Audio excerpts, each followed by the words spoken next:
Have you ever felt you're trying to let go of someone or something, but the pain just doesn't stop? You keep telling yourself, "Arey, move on kar le yaar, let go kar le, it's time for detachment." But your heart holds on, even when your mind knows it's time to release. I used to struggle with detachment all my life until one line from Bhagavad Gita changed everything for me. Welcome back to my channel, The Inner Peace. मैं हूँ माया विश्वन. Today I'm going to share the spiritual depth behind one particular line from Bhagavad Gita, how it shifted my entire perspective on letting go, and how it can help you stop suffering without giving up on love or life. We often confuse detachment with coldness. We think it means we have to stop caring or pretend we don't feel anything. But the Gita teaches something completely different. Detachment is not about not feeling, it's about not clinging. And the secret lies in this ancient verse Karmanyevadhikariste ma phaleshu kadachana. You have the right to perform your actions, but not to the fruits of those actions. This means you are here to act, to live fully, to love, to give, to express, to create.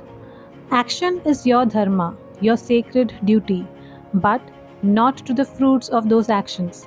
The results, they are not in your hands.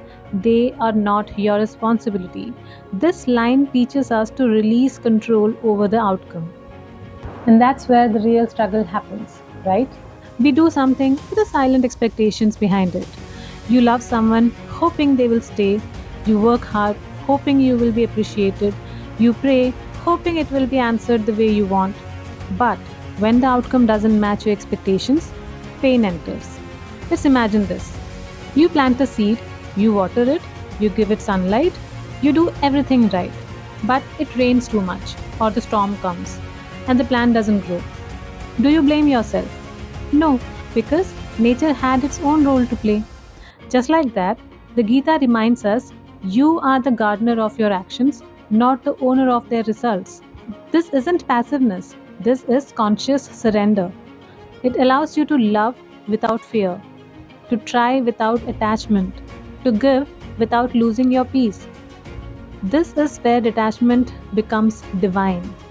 When you let go of the result, you become free, not because you don't care, but because you trust the right outcome will find you, even if it's not what you imagined. In this surrender, your anxiety fades, your obsession with timelines disappears, and your inner strength rises. It's no longer about what will I get, it becomes how can I show up with love no matter what. And that is true spiritual growth.